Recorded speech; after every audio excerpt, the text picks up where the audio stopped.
Narito ang reaksyon ng ilang mga leader sa Bangsamoro Region sa paglagda ni Pangulong Marcos sa batas na nagtatakda ng BARM parliamentary elections sa Setyembre.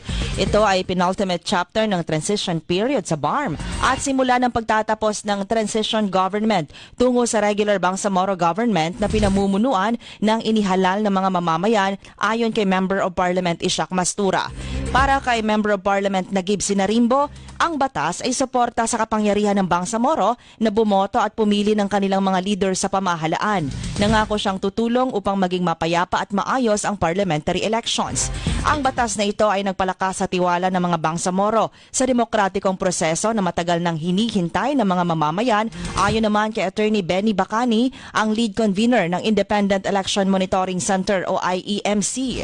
Bilang COMELEC recognized citizens monitor sa BARM elections, sinabi ni Bacani na ang IEMC ay sumusuporta sa mga paghahanda ng COMELEC upang matiyak na ang halalan ay mapayapa at may kredibilidad.